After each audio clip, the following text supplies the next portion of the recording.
الحمد لله والثناء لله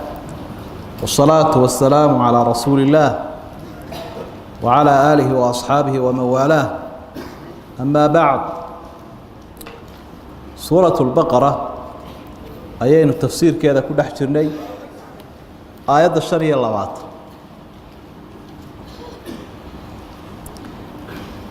قال الله تعالى إلهي وحول وبشر وحد نبي محمد وبشاريساه الذين آمنوا ضدك إلهي رميي وعملوا الصالحات عمل هذا ونكسرنا السميي أن الله من إليه نقب الشاريه جنات بيره جنة كويا له تجري من تحتها الأنهار واستيذنا وبيد وعيصدا وقلقليا وبيد لا يقاني كلما رزقوا منها مركز تو لغا راشمه اما عنا لغا سييه جنده من ثمرة من الله سييه رزقا ايده او ارساقد ايو تهاي دheefsanaya قالوا waxay leeyihiin هذا كان imikana la siiyay الذي رزقنا من قبل وكي imika ka horna la siiyay waqti ka hor baa kana la siiyay imikana la siiyay وأتوا به بولهاي والسية متشابها نسقوا يسوع أجاج وحي هذا الكاوي هذين وحن للسية بقى إسكوا ذا أجاج ولهم وحي كلهم أهل جنها فيها جنة دحريدة أزواج حاصص مظهرة للنظيفيين وهم ذاتك جنة كتيرة فيها جنة سي خالدون كواريا اللهم اجعلنا من أهلها وحي نكدوا عايشنا إن أهل كذا إنه الله ينقدقه bushaaradu waxa weeye wax wanaagsan oo qofka loo sheego oo ka farxiya farxad ka weynina ma jirto qofka muuminka ee awliyada Ilaahay kamida in loogu bushaareeyo janno waxana quraanku ina baraya dadka inaynu had iyo jeer la ogaano wixii ka farxinaya oo aynu ka dayno wixii ka dhixinaya alla wuxuu waqulu lin-naasi husna dadka hadalka wanaagsan u dhaha كلمة في عنين صدقتها أي نبي محمد شاكي صلى الله عليه وسلم هل كأنك لقى يا وطنك الصومالي دا نقن كودو مرار بدن كنحينتا يدعاية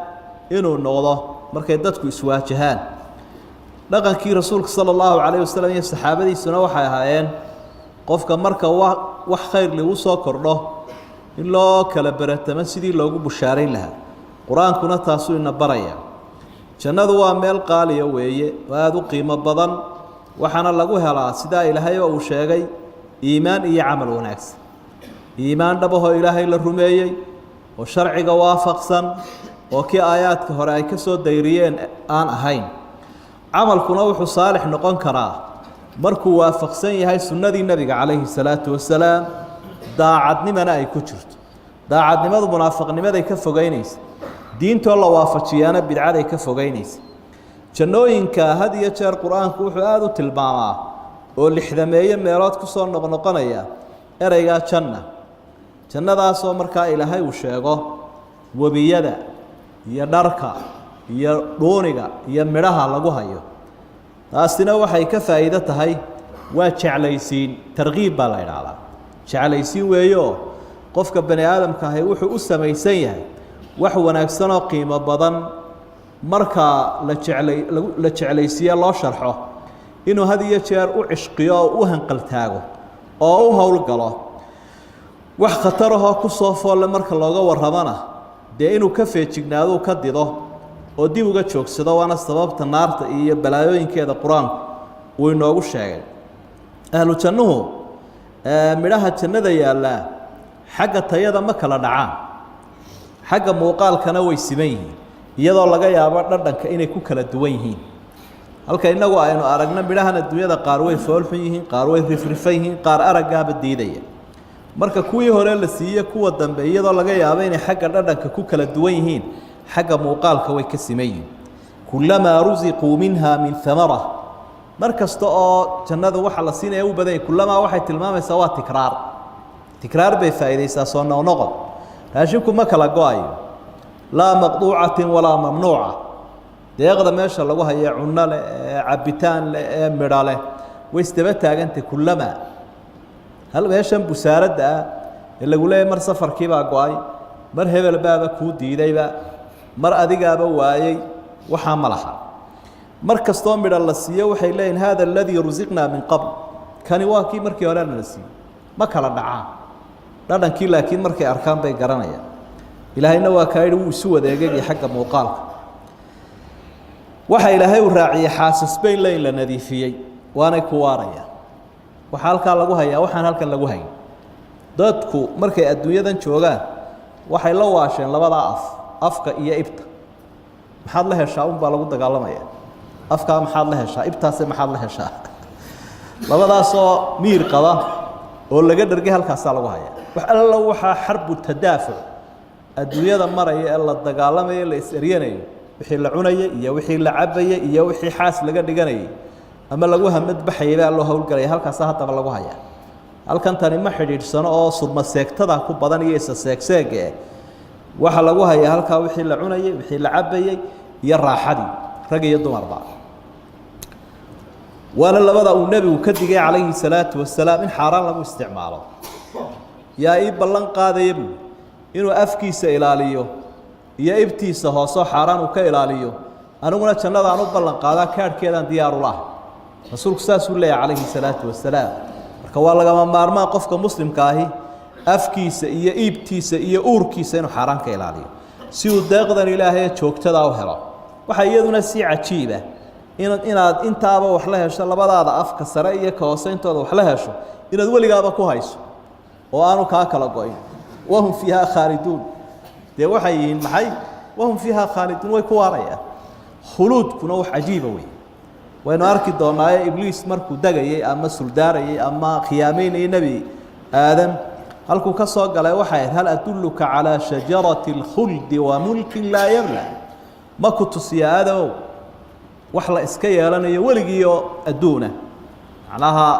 deeq ilaahay oo la helayo oo haddana aan laga dhimanayn marka halkaa intaasaa isku hagaagsan sidaasuu qur'aanka kariimka ilaahay inoogu bushaareeyey subxaana wa tacaala ooriyaha waxaa halkan alle uu ku sifeeyey inay yihiin kuwo mudahara la nadiifiyey marka daahiran wa baatinan xagga muuqaalkana waa ka nadiif xagga macnawiyaadka iyo baatinka hoosena waa ka nadiif adduunyada waxaa la ogsoon yahay waxyaabo badan oo rag iyo dumarba hawl ku haya inay jiraanoo fudalaadahoo dheeraada saxaradii kaadidii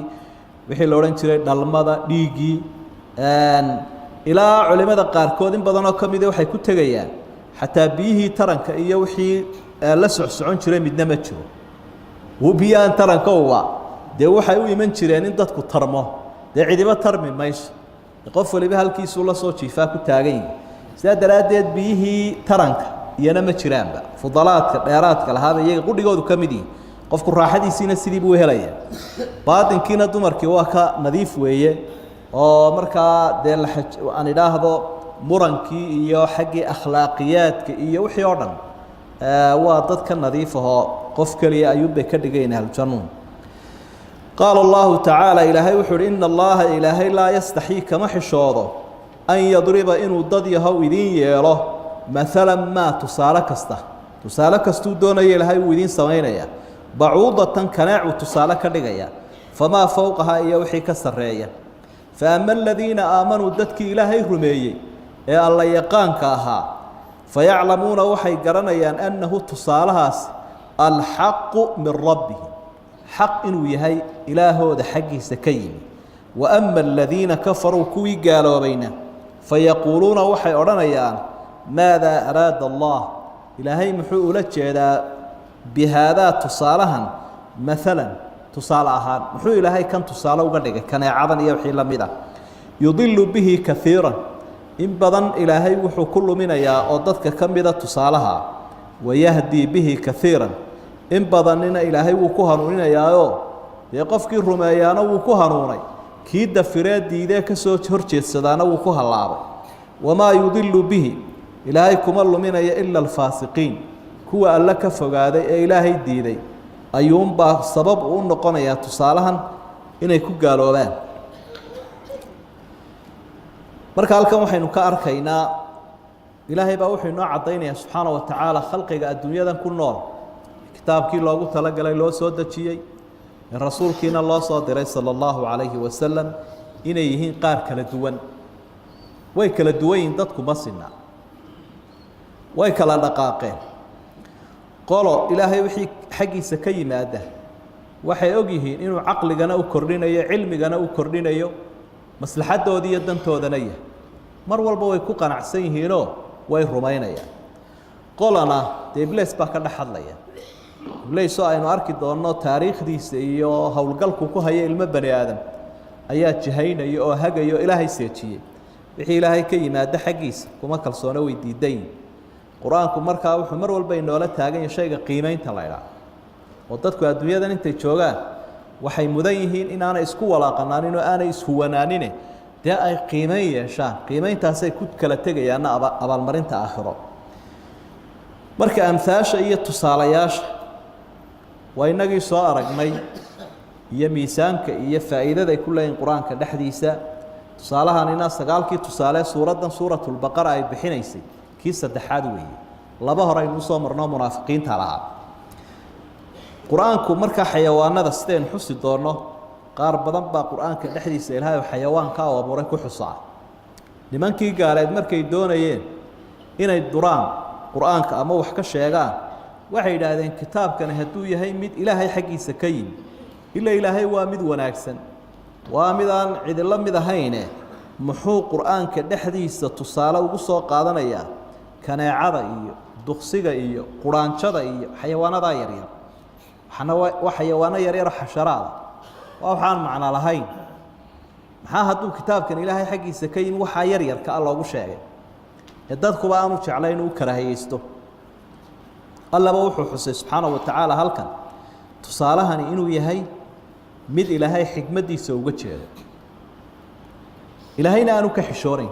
oo siduugaabu uga xishooda dee waabu abuuraybe mar hadduu abuurayba xikmadda uga jeedo siduu uga xishoodaa rab sirta ku jirta maroodiga ee nolosha ah ayuunbaa ku jirta kaneecadana waa sirulxayaa sirta nolosha taasay ka siman yihiin marka sifooyinka ilaahay uu leeyahy waxaa ka mid ah sifada xishoodka ina allaha xayiyun kariim nebigu calayhi salaatu wasalaam wuxuu ku yidhi xadiidkii saxiixa ah ilaahay waa mid deeq badan oo xishooda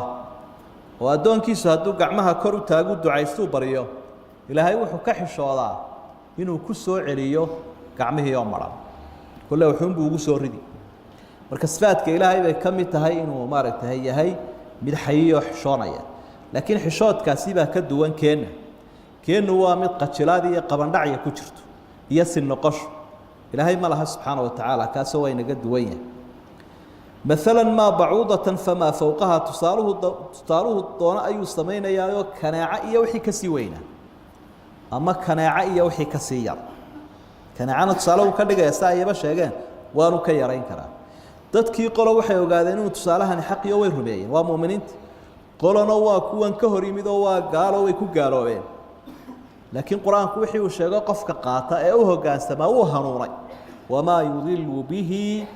ila alfaasiqiin qofka diida waxyiga iyo wuxuu u sheegay waa faasiq ilaahay buu ka fogaaday bahashan la yidhaahdo kaneecada ee nimankaasi ay xaqireen ay yidhaahdeen qur-aanka dhexdiisa maxaa loogu sheegay laha cajaa'ib waxay leedahay cajaa'ib cajaa'ibkeedaa inaynu wax ka soo qaadanaana ama wax ka xusnaana cajaa'ibka imika laga arkay markii dee daraasadaha la sameeyey ee qalabkan horumarsan ee mijharada iyo microscobyada la isticmaalay waxay taasi daliil u tahay icjaaskii xalayto aynu ka soo warramaynay ama mucjisnimadii qur-aanka ee loo yaqaan al-i'jaaz al-ilmi i'jaazka la xidhiidha xagga cilmiga iyo horumarka quraanku ka sii waramay bani aadamku gadaal ama hadda ay arkeen kaneecadu iyadoo ah xayawaanka yar ee sidaa u yar haddana waxa la ogsoon yahay inay bani aadamkaba ka xoog badan tahayba oo marka u horeysa ay weerar inagu hayso hay'adda caafimaadka adduunka ee munadamatu sixa alcaalamiya waxay soo saaraan sanadkiiba bani aadamka inta ka dhimatay iyo dilkiisa waxa u sabab ahaa maxaa basharkii adduunyadan ku noolaa 7 bilyan kor u dhaafay imise qof baa dhintay maxaa sabab u ah si bal caafimaadka loo horumariyo oo dib loo eego waxaan u malaynayaa 2014 meelaha ay ahayd taqriiban daraasadii ka dambeeyay ma haynee ayaa waxay soo saareen in tirada dadka ka dhimatay ay kaneecadu ka dishay 750 kun oo qof balka sheekee adduunyadan dadka ku nool kaneecadu waxay dishay xayawaanada adduunyada wax dila number 1 kaneecada noqotay xayawaanka adduunyadan basharka dilay ee khatarta ku haya kaneecada yar ee leeydi maxaa tusaalaha loogu soo qaatay dad caariday ayaa ka noqotay 750 kun oo qof bay dishay halka bani aadamku dilka iyagu istilayaan uu noqday 437 kun oo qof waa khatartay dadku isku hayeen iyo dadkan caalamka ee hubka sitay ee adarkaysa leedo kuwa waxba iskaga harin inta kaneecadu dishay ayaa ku soo laabmaysaba way sii wadeen oo waxay yiraahdeen bahalaha aad looga cabsado sida tacaabiinta oo kale maska iyo abeesada iyo sunta badan iyagu 100 kun oo qof bay bashar ka dileen sanadka aydan khatarta badan ee miciyaha waaweyn ilaa 35 kun oo qof bay dadka ka dileen tamaasiixda bahalka u ilka weyn wuxuu ilaahay abuuray ee ugu khatar badan waa baalkan yaxaaska la yiraahdo kun qof baa ka dilay weeyna sanadka marka halka maxaad ka aragtay baashii la xaqiray oo lalaha weyn bay yadaaba haysaba khatarta weyn ta waxdishaawada digabayna iyaba waa cajaay dhiiga dadka ka muudsata oo inay waxanta sameysay ku rinto ayaaba taasi sabab u tahayba kuweeda ragaahi way iska ilka qabow yihiinoo dheecaanka dhirta iyo waxay ka cabaan laakiin tadadigun baa la inagu saliday qalabkan daraasada lagu sameeyay markaa mutatawirka ah waxay yiraahdeen waxay dhakada ku leedahay kun indhood wax badan oo la yaabtaad ku arki laakiin awoodii Ilaahay bay noo muujinayaan waxaas afkana waxay ku leedahay 48 ilkood inagu intaynu ilkaha leenahay ilkeenu waa misad ma tirisay wali ilkaaga 230 meelahaas way iyadu 48 way wayna dheertay waxay leedahay 3 wadne mid qura hadaad adigu leedahay haduu istaago ay ku dhamaanayso iyada 3 wadna isbedelaya waxay leedahay sidoo kale sakaakiin lix ah ama khartuumkeena yar gafuurka yar waxay ku leedahay 6 mindiyood oo ka khatarsan kuwa dhakhtarku wax ku qalo markuu wax qalayo 3 baal bay leedahay oo dhinac walba 3 baal bay ku leedahay baan leeyahay wuxuu Ilaahay awood u siiyay marka ay qofka bani aadamka doonayso inay soo weerarto ur aad u dheer oo qofka bani aadamka dhididkiisa ayay soo urinaysaa iyo kaarboonkan ka soo baxaya waxay ku taqaanaa marka halka inuu qof hurdo waliba inuu hurdo iyo inuu soo jeedana way kala taqaanaa kaarboonka laftiisa ayaa urtaa ku kala garanaysa waxa muzawwada Ilaahay uu siiyay shucaac ay ku arkayso qofka jirkiisa oo ay ku garanayso xididada xambaara dhiiga meesha ay ku yaalaan ayay ku arki karaysaa wuxuu Ilaahay awood u siiyay inay wadato qalab badan oo cusbitaaladan casriga ilmo bani aadam aan haysaninba oo shaybaara marka qofka kolkay u timaado waxay ku garan karaysaa urteeda inuu qofkan yahay mid dhiigiisu wanaagsan yahay isticmaali karayso iyo inuu yahay mid ama xanuunsanaya ama aan dhiigiisu macaanayn waxaad aragtaa qof baa wada seexanaysana adigu caawa kaneecad ka cabanaysa isna wuxuu ku leeyahay kaneecada sheegaysaa maxay ahayd fayruusaad iyo malaha waxba isaga la socda dhiigiiso marka dadku waa ku yiraahdaa aniga dhiigayga macaano kaneecadu ima deyso iyo aniga dhiigaygu qaraariyo kaneecada ima taabato markay qofka doonaysa inay durto waxay ku sameynaysaa takhdiirkaas waa maxay qofka marka la qalayo soo lama suuxiyo way ku suuxinaysaa markaasay dhiigiina taxliil ku sameynaysaa markaasay tamyiicna ku sameynaysaa tamyiicu waa maxay dhiigu si aanu isu qabsanina dareero uu noqdo meesheedan yara dhuuban mari kara dawadaana way ku daraysaa markay kaa dhammaysato ayay ku sii daynaysaa horta wixii ay ku raacinaysa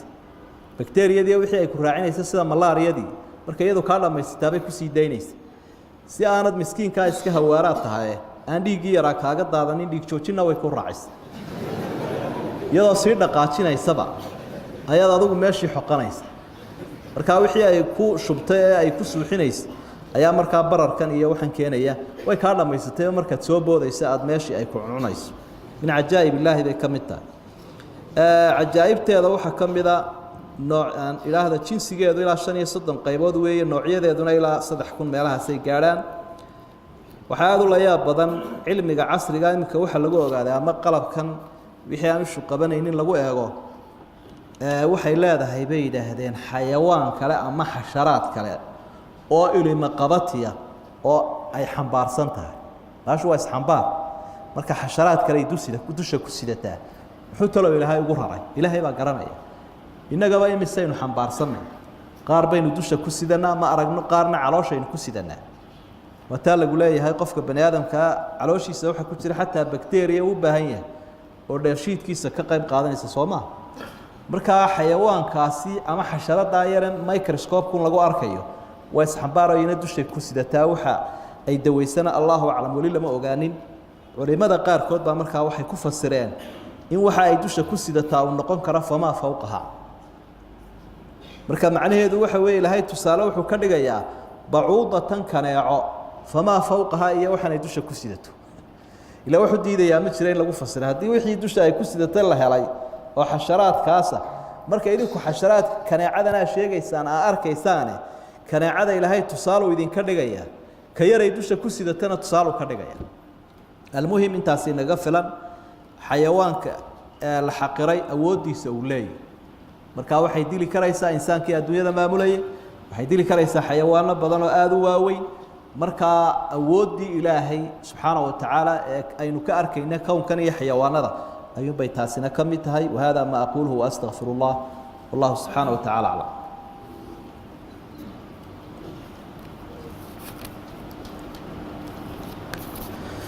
الحمد لله والثناء لله والصلاة والسلام على رسول الله وعلى آله وأصحابه وسلم تسليما كثيرا أما بعد وسورة البقرة آية التطبيع لباطن قال الله تعالى إلهي وحر الذين كوي ويان ضدك إلهي كفوا إلهي كوك عن صيري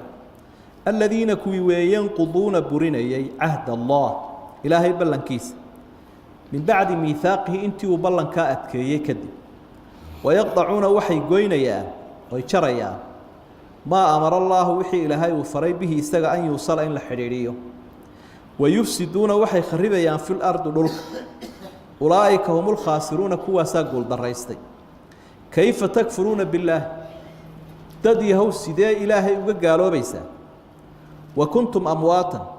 إذنكو أهاك ودنتي فأحياكم ويدين نوليي ثم يميتكم هدنا ويدين دلي دونا مركا آخرين سنة إيسان ثم يحييكم هدنا ويدين صون نولين دونا مركا آخرة صوب حيسان ثم إليه ترجعون إنتا كذب إلهي با ليدين عرين دونا يو ألا ليدين هرقين دونا سبحانه وتعالى لقد مضى ذاتك إلهي قرآن كي سبينية وحكم ذا ballanku ilaahay kitaabka kaga qaaday ee rasuulkuna uu soo gaarsiiyay ee horena ilaahay adoomaha uga qaaday miithaaqa ay ballankaas ka baxaan oo ballan waxa uu ilaalino ama ilaaliyo un qof iimaan leh iimaanka qof kale ba aad u ilaaliyo ballan marka ballantu way la fududahay waxa laga yaabaa hadii maslaxadooda iyo manfaacadooda ay helaan dheefay doonayaan inay ballanka jabiyaan ay ka baxaan sidoo ilaahay bay la yarqubuna fi mu'minin illa wala dhimma qof mu'mina qaaluma ilaalinayo qaraabanimo ama xigtanimo iyo ballan midnaba ay ilaalinayo taas waa dhaqan ay leeyihiin iimaan laantaana keenaysa waxa kale gooyaan wixii ilaahay uu faray in la xiriiriyo wixii ilaahay faray in la xiriiriyo waa khalqigi qaybahoodii kala duwanaa ee ilaahay uu faray in la xiriiriyo ay kow ka ahaayeen ehelkaaga iyo jaarkaaga iyo madaxdaada iyo dadka wada shaqaysanaysaan ama wada nooshihiin iyo muslimiintoo dhan cid kasta oo xaq kugu leh xaqeeda fahal casaytum in tawallaytum an tufsiduu fi lardi watuqadicuu arxaamakum ulaa'ika aladiina lacanahum allahu faasamahum waacma absaarahum haddii aad diinta ilaahay kasii jeedsataan dad yahow waxay u dhowdihiin ama dhab ah inaad qaraabada goysaan buu ilahay arxaamta iyo qaraabada dunuubta waaweynna waa ka mid gaalkana dhaqan bay u tahay maantana casrigan aynu joogna ilbaxnimada ay sheeganayaan waxaynu ogsoonnahay qofka bani aadamka ah aabbaha iyo hooyadu mid waliba ilmihiisii yaraa uu tuuro xanaanu ku tuuray qofkii ilmihiina markii uu isaguna weynaaday wuxuu ugu abaalguday aabbihii iyo hooyadii inuu isaguna ka dhaqaajiyo markuu 18 gaadho oo kadibna iyagana xanaanadii lagu tuuro halkaasay qaraabo goysnimadii ayay shaqo u noqotay caan ku noqdeen wuxuu ilaahay sii raaciyay arrintaa natiijadeedu inay tahay ulaa'ika humul khaasiruun macnaha haddii aad diinta ku dhaqmi weydo khasaara kuu dambaynaya si kale haddaynu u dhigno xaqu ilaahay lahaana way diideen xaqii khalqigu ku lahaana way diideenoo way dafireen natiijadooda adduun iyo aakhiraba waa khasaaro istifhaam baa halkan ilaahay uu soo dhigay su-aal loo yaqaano inkaari iyo tacajubi waa la yaab ilaahayna uu tacajub uu leeyahay aan keenna la mid ahayn subxaana wa tacaala bal anigu waan la yaabsana idinkuna la yaaba sidee ilaahay uga gaaloobaysa isagoo gacanta baa idinku haya laba geeriyood iyo laba nololood oo dadku uu maro isaga idin mariyay rabbi subxaana wa tacaala laba geeriyood ama laba dhimasho iyo laba nololood la tarkabunna dabaqan can dabaq qofkii marxaladuu maraya yaa mariyey ilaahay subxaana wa tacaala marka ilaaha saa ku abuuree marxaladaha ku marinaya gacanta kugu haya sidaad uga gaalowday dee insaanku u abaallaawe insaankan iimaan laha u ahay marka geerida hore waxaynu geerida dambe waynu garanay de waa tan aynu sugaynaynu dhimanayno labada nololoodna waynu garannayoo midi waa tan uurka hooyo ilaahay uu nagu nooleeyey midina waa ta aakhiro lasoo noolaynayo khalqiga lasoo noolaynayo aakhira lasoo noolaynaya marka la abaal marinayo taa garanay marka geeridan ilaahay uu horreysiiyey ee uu yidhi wa kuntum amwaatan waa geeriyeyseen maxay noqonaysaa ee uu ku bilaabay ee afarta u horreysa waxay leeyihiin qofka bani aadamka ahi dee waxba la-aanba asal u ahay ma wax jiru ahaa mise waxba la-aan waxba la-aan buu ahaa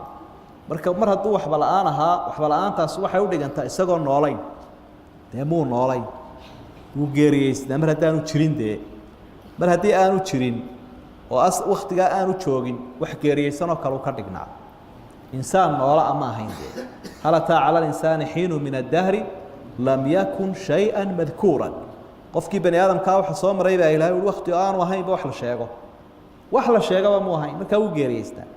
culimada fuqahada ee axkaamta mararka qaarkood baa waxay kala soo baxaan aayadaha caqiidada ka warramaya masalooyin fiqiya marka waxay leeyihin ilmaha yari hadduu soo dhasho isaga oo aan noolayn wax xuquuqahoo uu leeyahay ma laha qofka nooli xuquuqduu yeelanayo ma yeelanayo leannahu wuxuu la mid yahay jaamidaadkaasuu la mid yahay jaamidaadkaa waxaa qalalan unbuu la mid yahay marka xuquuqdii qofka noole uu lahaa sida salaadii iyo iilkii iyo qabrigii iyo dhaxalkii iyo waxyaabihii nooca ahaa ma yeelanayo oo waa arrin kala saaraysa qofka bani aadamka ah iyo la-aantii noloshaasaa kala saaraysa masalada waxa iyadoo ay ka hadlaysa caqiide aayaddu haddana masaladaa fiqigaa bay kala soo baxeen huwa ilaahay aladii ilaahay weeye khalaqa lakum idiin abuuray maa fi lardi jamiican wax allo waxaan dhulka ku haysaan dhammaantii idinku idiin abuuray uma istawaa ila asamaa samada ayuu intaa kadibna ilaahay u qastiyey fasawaahunna 7 samaawaat wuxuu ka dhigay 7 sabo wa huwa bikulli shayin caliim wax walbana ilaahay uu ogsoon yahayoo waxba kama qarsoomaan rabbi waxa ilaahay uuna tusinayaa siduu abuurkeenna u leeyahay inuu arsaaqadeennana u leeyahay bal xaggeed ilaahay uga firdhanaysa xaggeed kaga kaaftoomaysa xaggeed uga gaaloobaysa isagaa ku abuuro marxaladaha ku mariyay intaadi ifkan joogtana adduunkan inta aad joogtana arsaaqadaada isaga haya wuxuu ku abuuray halkaad ku nooshahay cirkiyo dhulkii aad ku dhex noolayd buu ku abuuray arsaaqadaadiina isaga haya khalaqa lakum maa fi lardi jamiican dhulka waxa dul saaran oo dhan buu idiin abuuray idinka marka laamtu tacliiliyana way noqon kartaa la leeyahay ama ibaaxana waa noqon kartaa idinkaa la idiin ibaaxeeyo xalaal idiin ama dartiin baa loo abuuray si kale haddaad u dhigto kownkan aynu ku noolay waa ku casuumanahay ilaahay baa iskale subxaana wa tacaala waxaynu ku noolaanaynay iyo waxaynu neefsanaynay iyo wixii anficeennu ahay oo dhan buu diyaariyey qof haddii la casuumo oo casuumadaad u qiimo badan oo wanaagsan la keeno maxaa la gudban waxaa la gudban dee si adab leh inuu casuumadiisa u intifaacsado oo una mahadnaqa ciddii casuumta haddii imika lagu casuumo oo casuumad qaaliya lagu diyaariyo oo aan cidiba gaadhayno kharashkeedu badan yahay oo markaad timaaddo ciddii ku casuumtay aada gurigeedii kharibto oo isagii aada caydo oo dhan walba u riddo xumaantii maxaa lagu odhan dee waa in lagu garbaduubo weeye waa lagu garbaduubaya nin waalan baata abaallaa waata markaa sidaas oo kale haddaad taa la yaabayso qofka noocaa sameeya in dee sidaa dadku u arkayaan haddii aada la yaabsan tahay waxaad la yaabtaa ilaahay adduunkan sidaa isugu keen qoofale isugu keen hagaajiye inoo barwaaqeeyey ayna dhex keenay inagoon itaaliya arrintoona lahayn insaanka ku gacan saydha ee yidhi ma jirtid ee yidhi kuma caabudaya ee yidhi waxaa xaq uma lihid ee dafire ilaahay subxaana wa tacaala maxaad loola yaabo wey marka ayaddu waxay daliil u tahay culamada fiqigu sida ay maaragtay masaladaa u caddeeyaan ama ayaddaba usoo daliishadaan ana alasla fi lashyaai alibaaxa waxaanaynu dhulka dhexdiisa ku hayno waxa ma asalkiisu ma inuu xalaal yahay baa mise waa inuu xaaraan yahay waxaan dhulka dhexdiisa yaalla ama badaha yaalla ee dhir leh ee xayawaan leh ee dhaqdhaqaaq leh asalkiisu waxa weeye inuu xalaal yahay ilaahay baa halkan ku caddeeyay waxaan abuuroo dhan dhulka dhexdiisa jamiican buu weliba kusii adkeeyey wuu sii adkeeyey marka hore wuxuu hi idinkaan idin abuuray haddana dhammaantiibu waa idin wada xalaal marka wixii aada cunayso haddii lagu idhaahdo waa xalaal oo waa xaaraan baan leeyahay waxaad leedahay maxaa daliila ee xaaraantinimaynaya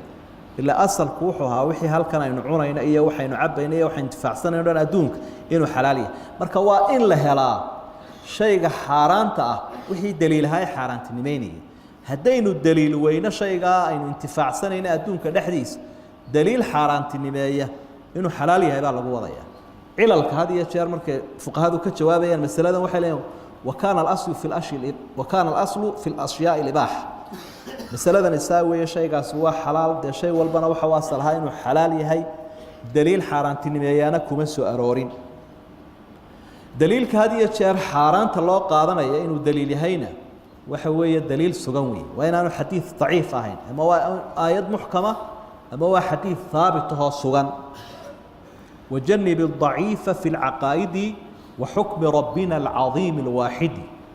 sida ay leeyihiin culamaa اlisطilaax xadiidka daciifkaa uma daliishanaysid caqaa'idka ama caqiidooyinka iyo xalaashiiyo xaaraanta waxaynu kaloo ka faa'idaysanaynaa aayadda xalaashiiyo xaaraanta inay badan tahay xalaashu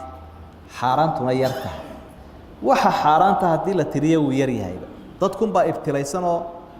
kullu mamnuucin marquub baa lay qofka wixii loo diidaa unbuu ka daba dhacaa si eegayaae inta xaaraantiiba waa yarta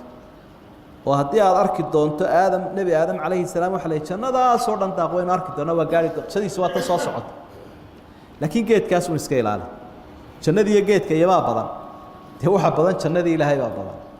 geedkiibuu markaa ayuu ku dhegay odaygii islaanti oo midi ku riixay inkaar qabo ibliis la yidhaahdaa innagana bal waxaad isu eegtaa adduunkan waxa yaalle faraha badan ee bad iyo berri ku jira ee la dheefsanaya farabadnaantiisa ee xalaasha ah iyo in yaroo la tiriyeyba oo xaaraana dee intaa yarunbaa geedkii ka dhigan marka haddaad la yaabi lahayd odayga iyo islaanta arrinkooda soo socdo ee nebi aadam iyo xaawo ood odhan lahayd maxaa ku saliday geedka ma inta kalaa ku filayda intifaacsadaan jannadaa baynu iska joogi lahayne adiga maxaa kugu saliday xaaraanta dhirteeda la waaba yar tahaybe waxaad kula yaabta waalidka ma jiro adigaaba lagu yidhi waxa la waxa kownkan yaaloo dhami xalaal buu ku yahay dhowrkaa geeda xaaraantun iska daa waaye taasina mid aynu ka faa'iidaysano weeyaan istawaa erayga ahi mar mafcuul toosa buu qaataa isagoo xaraf jaar aan isticmaalayn marna wuxuu qaataa erayga ilaa ayaa ka dambeeya sida halkan oo kale marna calaa baa ka dambeeya marka calaa kolka ay ka dambayso macnihiisu istiwaa buu noqdaa in shaygaasi uu ku ekaaday laakiin kolka ilaa ay ka dambayso sida halkan oo kale waa macnihiisu waa qasad weeye oo istawa uu ku egaaday halkan maahee ilaahay samadiisu u qastay weeye toddobuu ka dhigay wax walbana wuu karaa dhulkiibuu abuuray wixii khayr dhex yaalay buu abuuray samooyinkiioo toddobaana wuu abuuray toddobadii dhulkiina waa toddoba marka intaasoo dhan waxaa lagu cadcadaynayaa ilaahay ku abuuray ee intifaaca iyo arsaaqadaa ku siiyey ee adduunkan kugu casuumay edab uga dambeeyo ka amar qaado marka halkan waxaa rabbi uu xusaya haddaba khalqigan caqliga leh inta caqliga leh ee ilaahay u abuuray waa jinka iyo insiga iyo malaa'igta saddexdaa qaybood iyo abuurkoodii hore iyo imtixaanada la soo maray iyo imtixaankaa cidda ku guulaysatay iyo cidda ku fashilantay qisadii nebi aadam oo qisooyinkii aynu xusaynay u soo horeysa ayaa halkan aynu ku arki doonaa qisaska had iyo jeer qur-aanka dhexdiisuna faraha badan ay noo iman doonaana faa'iidooyin badan bay leeyihiin qisooyinkaasi faa'iidooyinka ay leeyihiin waxaa ka mid ah nebiyada iyo wixii dhibaato soo maray ayaa rabbi inoo caddeeya subxaanahu watacaala si aynu ugu cibro qaadanno laqad kaana fii qasasihim cibratun liuli lalbaab cashar iyo deris baa ku sugan nebiyada qisadooda ciddii caqlina ay wax ku qaadan karayso dadkii ahlulkitaabka ahaa qisooyin badan baa kutubtooda ay xusayeen dadka been bay uga sheegeen qisooyinkii ay badbedeleen bay ummadda u keeni jireen qur-aanku sida xaqaa buu caddaynaya oo carabtii ay harowsan jireen ama beenta u sheegayeen iyo ummadihii ay beenta gaadhsiinayeenba beentoodii waxa suulinaya qisadiioo saxa ayaa qur-aanka kariimka ilaahay uu kusoo bandhigaya subxaana wa tacaala faa'iidooyinka qisooyinku leeyihin waxaa ka mid ah dadka kibre iyo kuwa daalimiinta ah ee dulmifalayaasha ah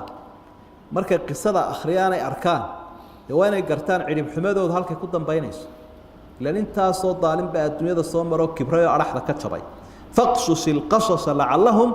yatafakkaruun qisooyinka u akhri bal inay kuwaasi fikiraan ay wax qaataan buu ilaahay wa tahbiitu fu'aadi rasuul walikulli daaci qisooyinku nebi maxamed bay qalbiga u dejiyaan iyo qof kasta oo xaq wado oo wanaag dadka gaadhsiinaya wa kullan naqusu calayka min anbaa'i rusuli maa nuhabitu bihi fu'aadak qisooyinka aan kuu sheegaya qalbigay kuu sugayaan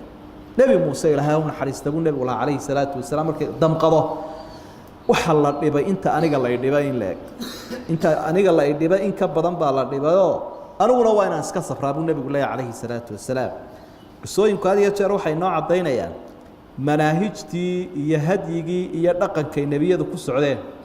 iyo qolyahoodii habkay ugu baaqi jireen ulaa'ika aladiina hadaahum allah fabihudaahum iqtadi nebiyadaa ilaahay baa hanuuniye bal adiguna manhajkoodii ku soco baa layna leeyahy waa darbun min duruubi tarbiya qisooyinku had iyo jeer waxa weeyaan bani aadamkan adduunyada soo maraya siiba dadka muslimiinta waa shay rabeeya cid waloo bulshada ka mid ihiba markay qisas ka akhrido casharo khuseeyay ka helaysa maalan qolada dhaqaalaha markuu qofku akhriyo qisadii nebi yuusuf dhaqaalo saxan oo horumar leh ayuu ka helayaa istaraatiijiyad leh waata kutubtaba laga qoray iyo dhaqaalaha faasidka ah oo kii qaaruuna dadka had iyo jeer madaxda iyo mas-uuliyiintu madax wanaagsan oo ay ku daydaan oo caadiliina oo dal iyo dadba anfacay bay qisaskaa ka helayaan sida nebi sulaymaan iyo dulqarnayn iyo nebi daawud iyo dee dadkii qur-aanku uu tilmaamay istibdaadkooda iyo kelitalisnimadooda iyo guuldarrada ay uga dhaceenna qisadii fircoon bay ka akhriyi karayaan dhallinyaradoo kale qisadii nebi yuusuf markay akhriyaan iyayna shucayb qisadoodii dee xishoodkii iyo cafaafkii iyo akhlaaqiyaadka wanaagsan iyo siduu dhaxalgalka u yahay ayay ka arki karayaan dadka mubtaliintii tasliya ay ka helayaan dadka had iyo jeer dhibaataysan ama adduunkan ku imtixaanan ama diiqad iyo cidhiidhi ku noolaan lahaa qisooyinka markay akhriyaan qur-aanka waliba suuratul anbiya aad akhrido qisadii nebi ayuub oo kale iyadana cibra ayaa kaaga kordhaysa qisaskaasi had iyo jeer waxyaabahaasay u taagan yihiin waxa kalood ka arkaysaa diimaha samaawiga inay leeyihiin waxyaabo badan oo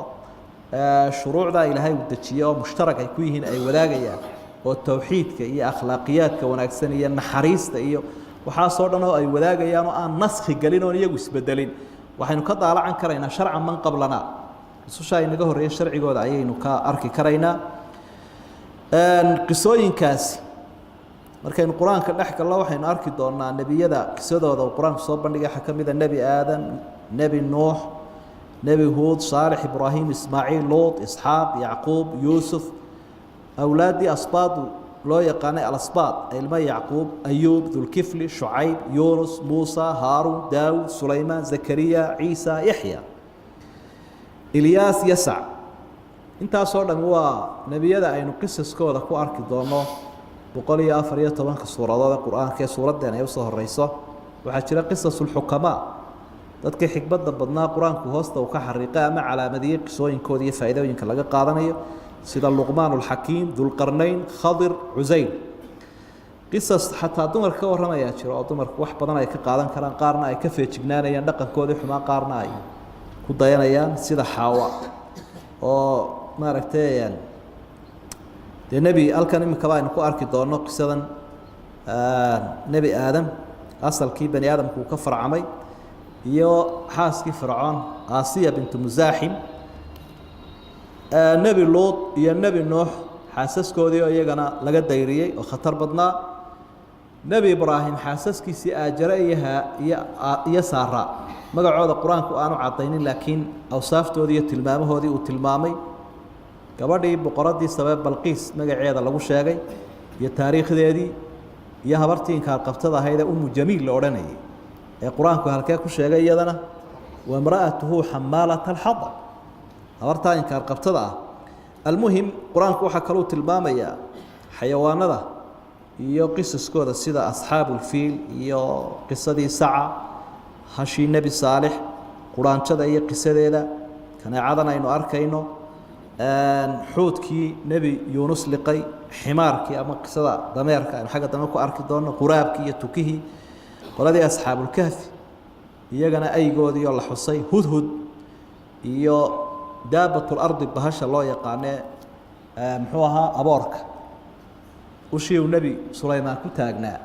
isagoo cunaye saa uu ku dhacay almuhim waxaasoo dhami duruus iyo cibar iyo casharo ayaa ay xambaarsan yihin oo aynu arki doonaa qaala allahu tacaala ilaahay baa wuxuu uhi waid wadkur nebi maxamedow xus darafkaasi had iyo jeer darafkaasi wuxuu u taagan yahay inuu ficil baa ku tacallu ayaa maaragtay ku camal falaya id waqti xus nebi maxamedow qaala rabbuka lilmalaa'ikati rabbigaagu wuxuu ku yidhi malaa'igti innii jaacilu fi lardi khaliifa dhulka waxaan ku abuurayaa mid khaliifo ah khaliifa waa dad isdhalo oo isbedela qaaluu waxay dhahaan atajcalu fiiha dhulka ma waxaad ku abuuraysaa man yufsidu fiiha dad khariba wayasfiku dimaa dhiiggana daadiya wanaxnu nusabixu bixamdik annaguna waanu kuu tasbiixsanaynaa mahaddaada annagoo ku darayna wanuqadisu laka taqdiisku macnaha waa ku hufaynaayo wax ceeba kuuma ogolin oo kuuma sheegayn qaala ilaahay wuxuu uhi innii aclamu anigu waxaan ogay maa laa taclamuuna waxaydaan ogeyn wacallama aadama alasmaa'a kullaha magacyadii oo dhan buu baray nebi aadam uma caradahum wuxuu u bandhigay magacyadaas wixii macnaha lagu magacaabayey eshayadii cala almalaa'ikati buu bandhigay malaa'igtii buu waxyaabaha hor keenay faqaala wuxuu uhi ambi'uunii waxaa iiga warantaan biasmaa'i haaulaa'i kuwan magacyadooda in kuntum saadiqiina haddaad tii kuwa run sheegaya annagaa macnaha wax og haddaa ku run sheegaysaa marka qisadaasi halkaa ka bilaabantay waa qisadii nebi aadam calayhi salaam iyo xaawa iyo marxaladihii abuurkooda uu soo maray ama aan idhaahna imika halkan waxay u taagan yihiin siduu ilaahay u maamuusu jannada u geliyey ama uu ugu sujuuday malaa'igta u faray inay u sujuudaan dagaalku ibliis ku qaaday dariska dambeyn faahfaahintooda ku qaadan insha allah والله سبحانه وتعالى أعلم.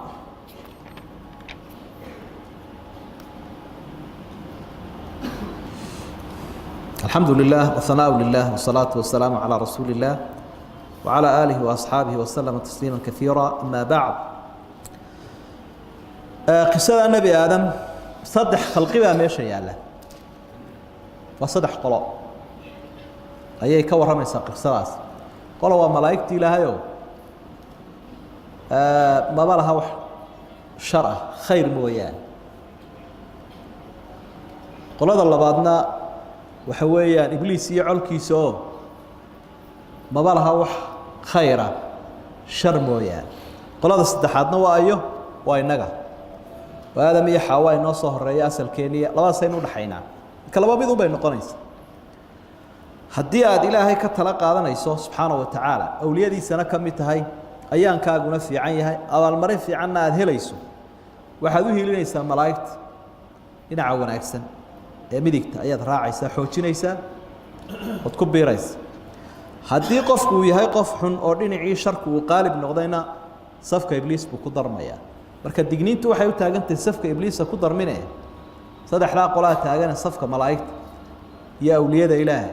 iyo khalqiga ilaahay amarka ka qaata ku biiro ku darma halkan waxa timid ilaahay oo la hadlay malaa'igtii uu abuuray subxaanahu wa tacaala wuxuu ogeysii u sheegay inuu dhulkan dhexdiisa ku abuurayo khaliif ogeysiintani ma aha inuu ilaahay u baahan yahay malaa'igta oo uu leeyahay igala taliya oo uma baahna subxaanahu wa tacaala khalqigiisa laakiin waa iclaamin waa ogeysiinu istishaara ilaahay ugama baahna waxba kama qarsoona inni jaacilu fi al-ardi khalifa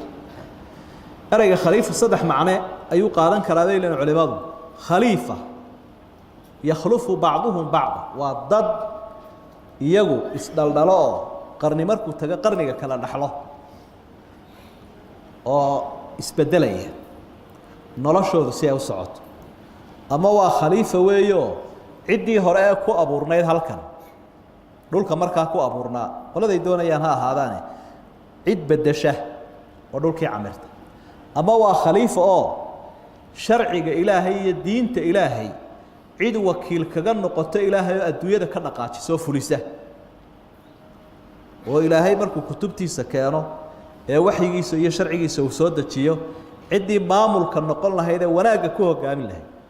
marka halkaana waxay adduunyadii u taagan yihiin oo loo xil saaray ma bani aadam inay adduunka hogaamiyaan iyo noolaha kale si saxana u hogaamiyaan khaliifa macnayaasha suu qaadan karaa malaa'igtu ilaahay su'aal bay weydiiyeen su'aashani maaha mid caaridaad ah malaa'igtu caynkaa baaha laakiin cilmi bay doonayaan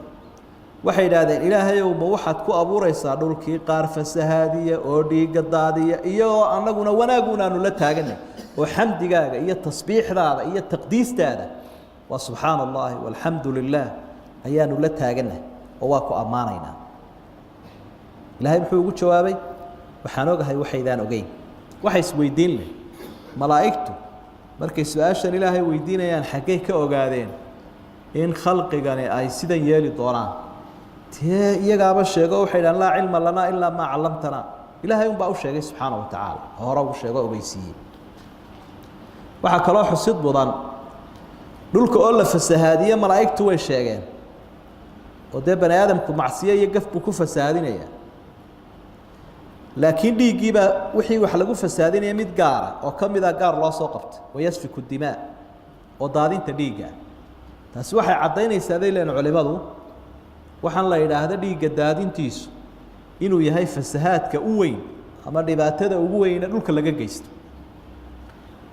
oo wuxuu u dhigmaa ama la mid yahay muqadasaadkoo la baabi'iyo xaramka ilaahay oo la fasaadiyo la xumeeyo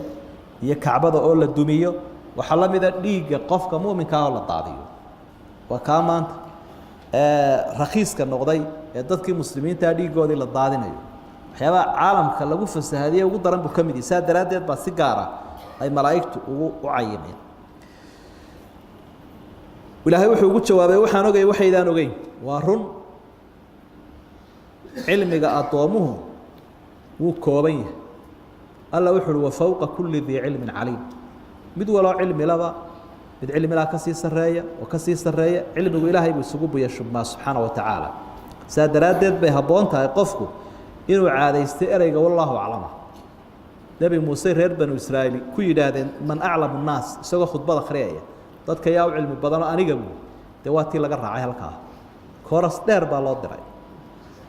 وتخضر إنها لوجلي أنت صوت شر وكسر صاري وحانو جراني مركي ودنبه وفسرينا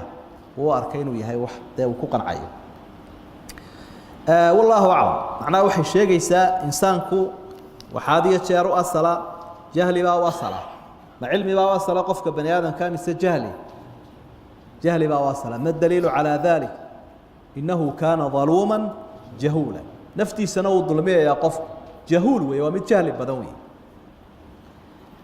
لماذا waxay yiraahdaan ka hadla aadaabta cilmiga loo barto marka ka hadlaya waxay yiraahdaan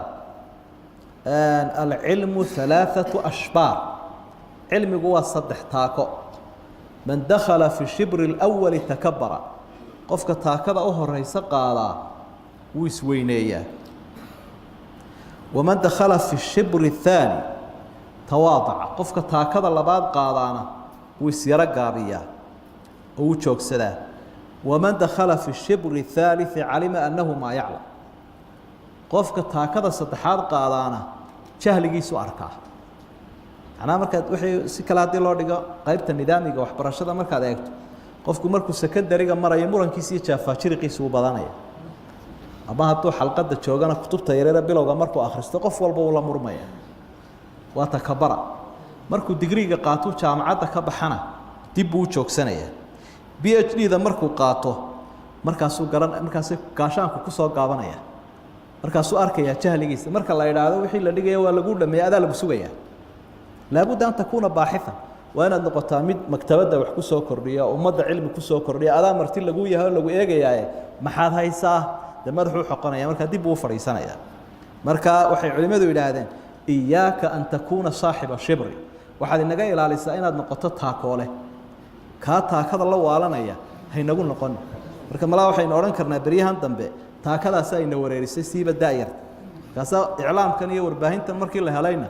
qofkii oo iska bilaabo muftibaabu isu dhigayaaba markaas uu ka sii deynaya taas waxa weeyaan walaa taqfuma laysa laka bihi ilm المهم مسألة سواء مسألة كله لكن وإنه أجانا علم جينا نباهنا وقبنا وأين كذلك من همان لا يشبعان طالب علم وطالب الدنيا لو كان أمام من مدرجان وقف علم الدنيا يقف مال الدنيا سان مالك لو قدرجين علم جنا لو ما درجو إني أعلم ما لا تعلمون مركا أطومه الله بقى الريموت بوين عاديستان إن شاء الله والله أعلم هذا سبب مهم طلابوين كمستقبلك إن شاء الله إن شاء الله إن شاء الله وكقبضت يا والله أعلم بحياة شيء السلام نبي آدم عليه السلام ملائكتي وكوين يري محاد كأبو رئيس السجي أولاديس إلهي بأمرك وحي وجابوا دونا يا إنه أمه تيا نبي آدم وحو براي مقعية يوردن كلها ثم عرضه مركب مقعية داسي وحلا برايا شيء والبا يمج عيسى شيء هذا واسمه يا مسميات مقعيدي يا وحي مقع لاها وثم عرضهم وصاب بندقي محو صاب بندقي وحلا صاب بندقي يا شيء دي مقعيد الهابا إلهي وصاب بندقي سبحانه وتعالى ملائكتي بصهر دقي وحول بل وحيابها إن هرياله مقعيده وذا شيء magacyadooda ii sheega marka shayada halkan la soo dhigay culimadu waxay leeyihiin waa shayada ay u baahan doonaan bani aadam adduunyadan ilmo bani aadam waxay ku isticmaali doonaan ay u baahanayaan ayaa halkan ilaahay uu soo dhigay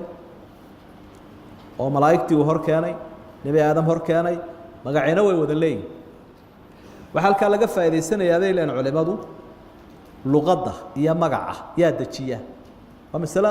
خلافية لكن سيد الراجح أيوة حويه إنه إلهي دجية سبحانه وتعالى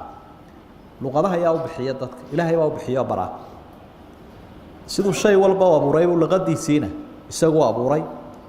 بركا هدي حتى ضدك قار كود ما لا يسقوا حرايا قارة لغضها إلا بحيان إلهي وبرا سبحانه وتعالى ضدك هرمرها سمايان أما حرفها هو يشانه لكن واضع لغضه هو إلهي سهل كان بقى إنكو أركينه حتى أركيس إلهينا وحبكوا أتكان سبحانه وتعالى iska xadaada yar liidataha oranin ووحنا ودن إلهي تلو هلكو كسو قري هدنا مركي دم هلكو كعلي دم وحباكو أتكالا وحباكو ما أتكالا رب إلا وطهر وكوصو شيء وهو بكل شيء عليم وحول با إلهي واكرا وحول با وأوجيه أنبئوني بأسماء هؤلاء إن كنتم صادقين قالوا وحي هذا مركا ملائكة سبحانك إله وأديك حمان كوفا لا علم لنا علم ملهن إلا ما علمتنا وحي أدنا برتين بوياني إنك أدو أنت أدو العليم الحكيم من علم بلان باتهاي حكمتنا له قال مركا إلهي وحول يا آدم نبي آدم أنبئهم بأسمائهم ملائكة وحدو شيكتا شيئا مقعيدود أنبئهم بأسمائهم فلما أنبأهم بأسمائهم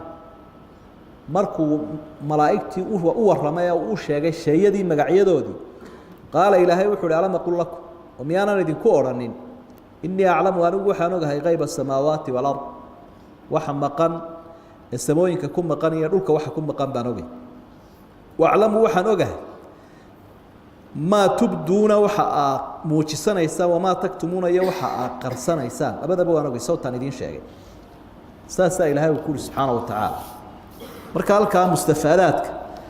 أي نقصدك قادنا إنا وحوي أن إثبات القول لله سبحانه إلهي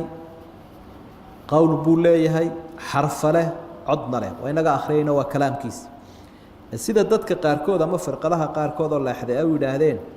إلهي كلام كيس ذات ديس أما يسقون بقوة ما يوم سوجد بين تاس صح معها إلهي وحول بينه فراء وحبا أنا كؤت كاني بينه هالكن كأركينا فعال لما يريد لا يسأل عما يفعل وهم يسألون حبكم ما أتكادان وحول دانو السمايا إذن وحبا ويدين كرتو ملائكته وعالم غيبية وغيب كي نقم قبل كامدي وحين كرمينينا أنت وحي ينوغا شيغا وحن وحي ينوغا شيغين كما رمين كرنا أما كما أوران كرنا نبي نوح الشيغا عليه الصلاة والسلام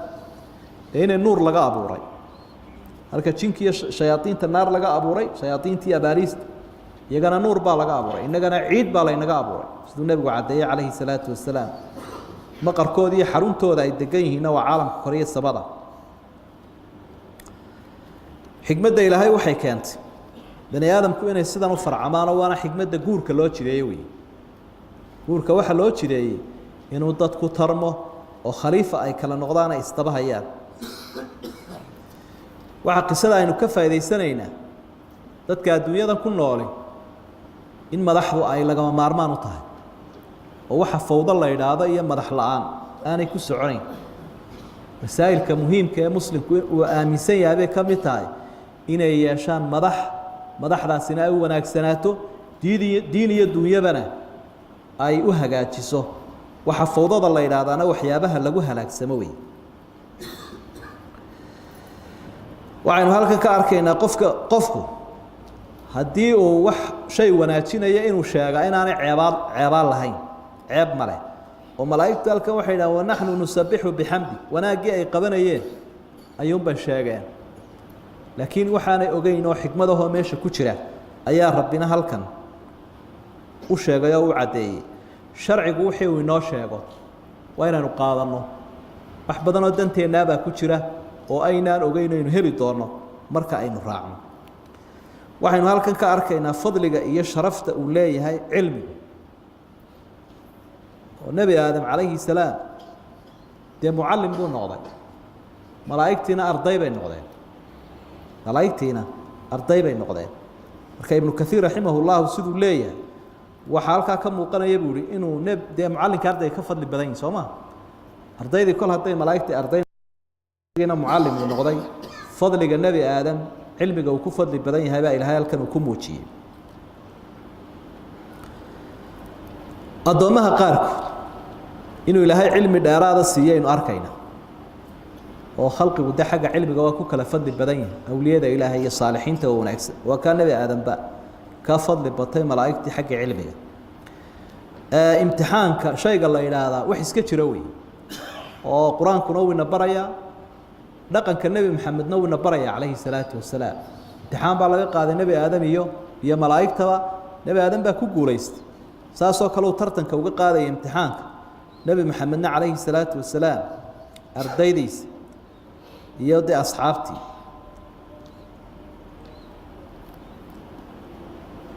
qofka bani aadamka waxa u habboon inuu naftiisa garto qadarkeeda oo aanu isqaadqaadin qabna isu yeelin waxaanu garanaynin aanu isku qaadin waayo malaa'igtu way isdhiibeen markii ilaahay uu ku soo saaray arrintan iyo nebi aadam cilmigan uu siinayo waxaynu ka arkaynaa malaa'igtu siday ilaahay u weyneynayaan subxaanahu wa tacaala iyo erayaday ku jawaabeen qiimaha ay leeyihiin sifaadka ilaahay bay ayaa aayaadku ay noo caddaynayaan alcaliim alxakiim oo inoo muuqanaya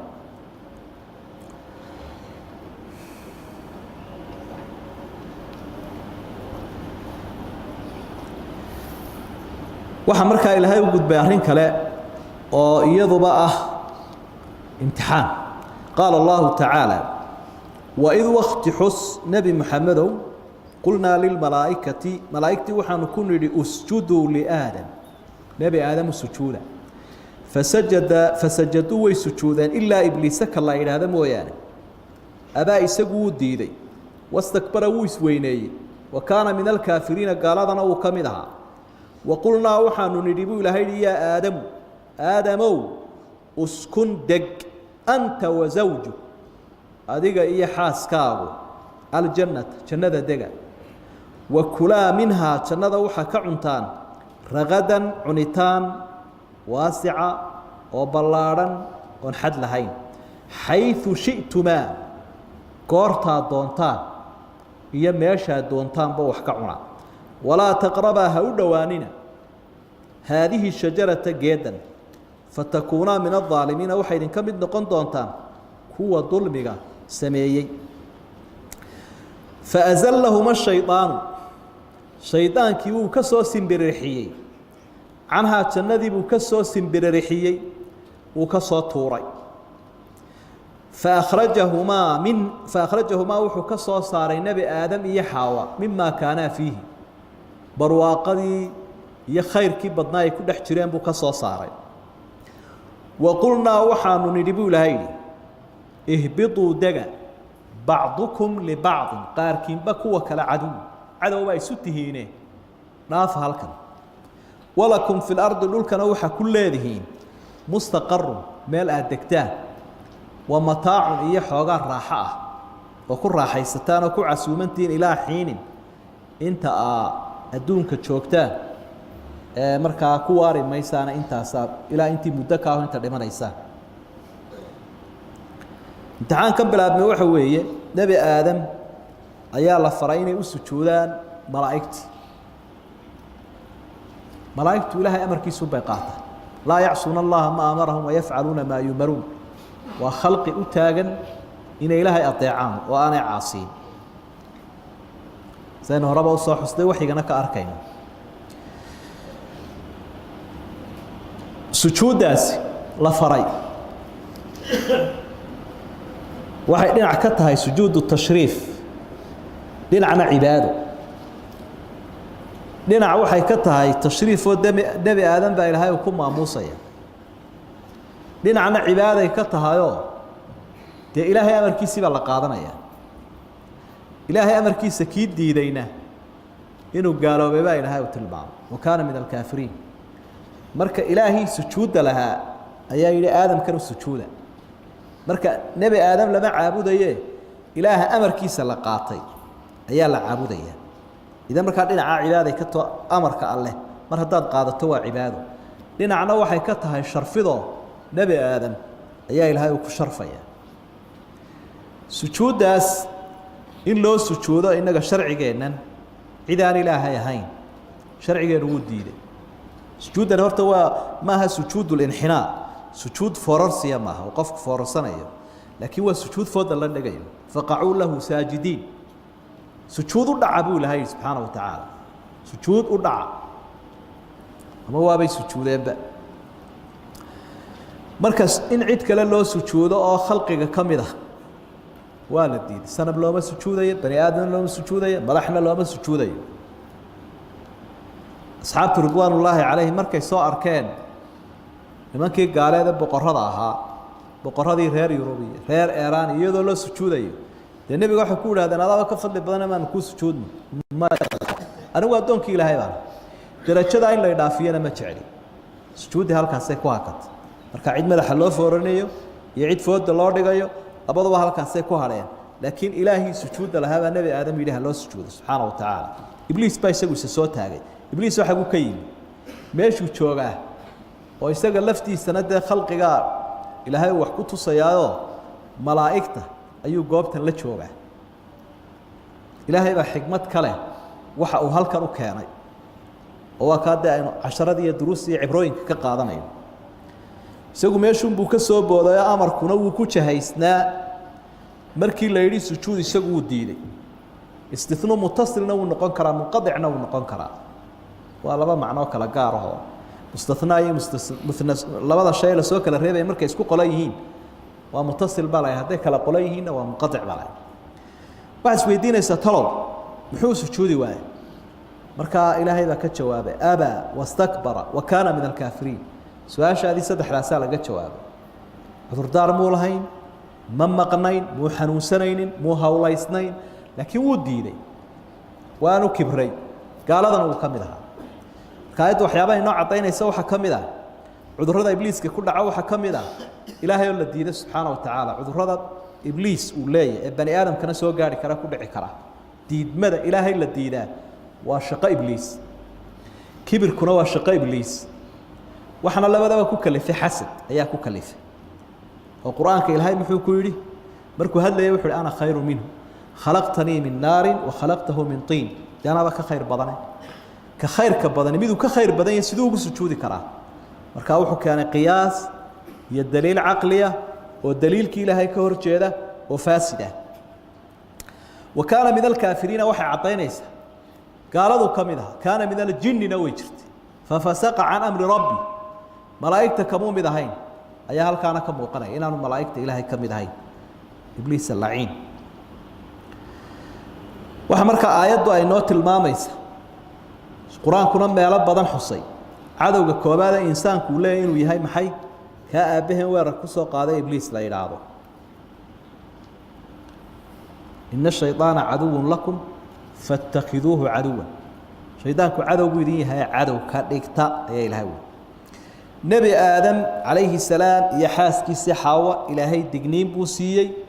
ibliis baa looga digayaa innagana waa la inooga digay digniintaasina way soconaysaa qofkii qaataana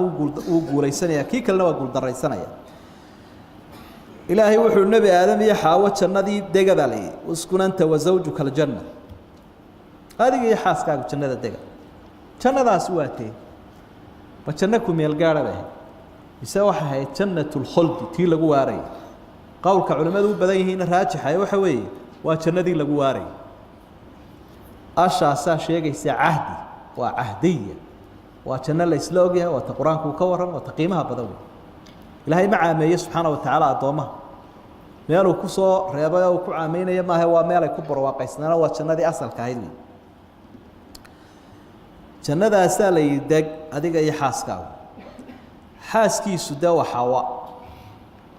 qur-aanku magaceeda ma cayimin laakiin waa xawa weeye xaawiyey ku abtirsata xaggay ka timi dee nebi aadam wakhalaqa minhaa sawjaha iyada unbuu isagunbuu ka abuuray iyada muran iyo jaafaajiriq ma keeni karnoo ma odhan karna tii laga abuuray dee siduu u guursaday dee ilaahay waxna xalaalaynaya waxna xaaraantinimeynayay ayuunbaa intuu ka abuuray islaan uga dhigay iyo oori aadam ubadkiisuba cid kale ma haynine diintii hore kumeelgaadh bay ahayd oo waa la isguursanayay oo carruurtuunba xalaal isu ahay markii dambe dadku batee la kala durkay ayuunbaa laysu taltallaabay naski baa la yidhaha wax naski diimihii hore samaawiga aha naski bay lahaayeen markaa kolkii dadkii batay baa waxaa la nasakhay guurkii walaalaha التحليل والتحريم حق له تعالى حلالينتي حارانتنمينت وحق إلهي iska leeyay inagu amarkiisu baynu qaadanayna mar walba wixii uu inoo sheegun baa sax waxa halka ka muuqanaya ninna inaanu xaas ka maarmayn oorina aanay ninka maarmayn hadii ay markaa kala maarankaasi jiro halkiisu iska wardi ilaa nabi aadam odaygaas islaanta uma baahdeen aabaheen iyo hooyadeen marka waa duruufu xaaslaantu waa duruuf dhalinyaro Allah idin sakhiree waa duruuf idin haysa un xaaslaantu waxay yiraahdaan culimada ahkaamtu faqiir yaa la yiraahdaa faqiir alfaqiiru man la zawja lahu bayna faqiir waxa la yiraahdaa qofkaan xaas lahayn baarkin ba male shantad ba male meel wax ku ritaba male hadduu caawo awr qasho wasladun buu ka cunaya u dhaqaajiyay laakiin de hadduu xaas leeyahay imisa weel baa loo buuxinaya marka ku dadaala guurka inaynu fudaydino oo caqabadaha hor yaala ee habluhu hor dhigayaan ama wiilashu hor dhigayaan ama waalidku hor dhigaya ha laga qaado qaar khayr lana Allah idin sakhiro ama Allah ina wada sakhiro waay taasina waa taa weey waa mulaaxado kale jira waayo insaanka asalkiis oo nabi aadama ooridaas u baahan meel kale lagama keenina isagii baa laga jeexay saasa marka noloshu ay ku bilaabantay guurkuna waa sunnada nolosha sunnada iyo habka noloshu u soconayso ay ku soconayso waa taranka khaliifa dee taranku uu go'ay lahaa marka maqaasida iyo ujeedooyinka guurka ka mid tahay inay dadku tarmaan sidoo nabigu leeyahay calayhi salaatu wasalaam taranka badiya waa la isu faanaya ambiyada ilaahay baa isu faanaya maalinta qiyaamaha jannada deeqda taala waa mid ballaaran la maqtuucati wala mamnuuca wa kula minha ragadan haythu shi'tuma meesha doonaysa waa cunitaanku waa waasac busaarad ma laha xad ma laha deeqad ma laha way waasac weey laakiin waxa la geedkan ha u dhawaanina waxay sheegaysaa hafalin bay ka horeysaa waayo xaaraanta haddaad u dhawaato waxa sahlan inay naftiyo shaydaanku kugu riixaan waa kii nabigu tusaalaha bixinayo seeraha xiran xoolaha lama agdaajiyo way u dhacayaan marka waxyaabaha nafta aad ku kalifaysa waxa kamid ah inaad xumaantii xaaraanta ku yara ag warwareegta tiraahdo ma anigu waan iska adaga waxba iskama adkida iblis baa ka adkaan doonee ha u dhawaanin meelaha dabku ka baxaya dabka xaaraantu meeshu ka baxayo waa qaawanaanta iyo meesha wax lagu cunay xaaraanta lagu cuno iyo dalkeeda iyo dadkeeda ka duru si aad u nabad gasho waa ka wala taqrabu zina soomaalada zinada ha u dhawaanina halkan geedkan ha u dhawaanina sababtii iyo wadadii baad haysaa kol hadaad xaaraanta ku dhawaato uumigeeda baa kugu baxaya dabeetana nafti waa daciif way iska xijin marka dambe way kula soo kacaysa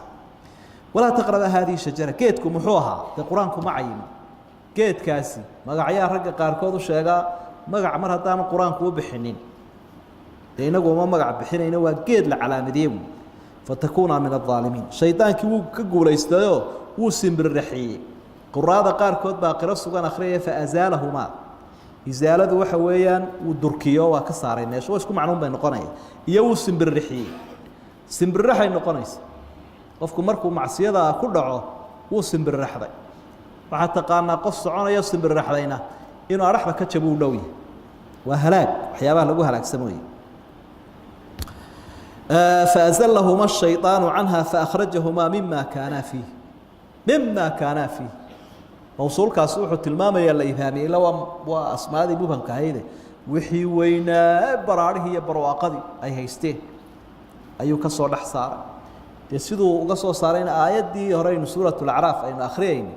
وحول هل أدلك على شجرة الخلد وملك لا يبلى ما كنت سياه سورة الظهر ما كنت سياه كيد مركا لعنه وواريا ولقانا أذيك أي أسكيانا على شجرة الخلد وملك لا يبلى واد واريسا إنسان كل أدبوش عليه لبضع إنه وح بدن هلا كنا واره وما كانوا بقرطويه هلا حوله هلا نكرم أدبوش عليه وفضاضو تمادين مكمل قبينا أما ملح الدعاء ووش عليها يوحوي محي أطال الله عمرك الله كل واري ميسي دا سانو جعلين الله نو كادايو بجعلي الله كدايو ايو جعلي inkaasi si gaar uga warhaynaya hadaba la deynba maayo u dhimanaya marka siyaabaha bani aadamka dabeecadiisa waxa ku jira ku abuuran inuu waxna yeesho kula waaro laakiin taa jannada lagu helayo inaga hore soo aragnay waxa halkan ka muuqanayeen arkaynaa wa qulnaha bitu ba'dukum li ba'din adu jannadu way sareysaa waa caalamka kore wa fi samaa'i rizqukum wama tu'adun samada waxa saaran buu ilaahay arsaaqadiina oo ka imanaysa iyo jannadii la idin yaboohay naaruhuna dee way hooseeyaan iyaguna asfala saafiliin damiirka yaa lagula hadlayaa jamaca ihbituu bacdukum libacdin cadow waa ibliis waa aadam waa xaawa weerarka u horeeya ibliis baa haya oo wuxuu ku hayaa aadam xaawa iyo caruurtooda iyaguna cadow bay isu yihiin oo adiga arko ilmo bani aadam dee way isku taagan yihiin oo way isku foogan yihiin mar haddii jannadaa la soo dhaafay xarbigaas iyo dagaalkaas inta adduunyada la rogayo uu soconaya cadaawaddaasaa soconaya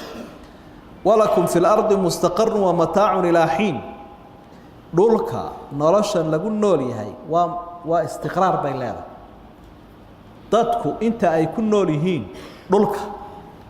istiqraar bay leeyihin deganaasho mustaqar soo maha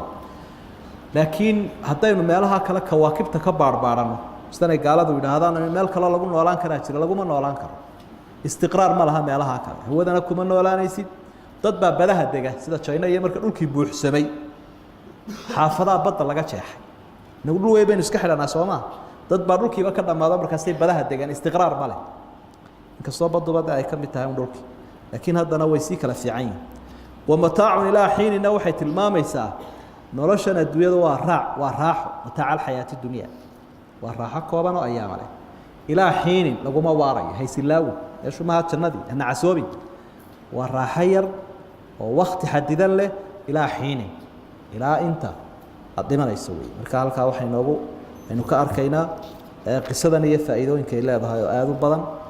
halkaasay noogu joogi wahada ma aquluhu astaghfirullah wallahu subhanahu wa ta'ala a'lam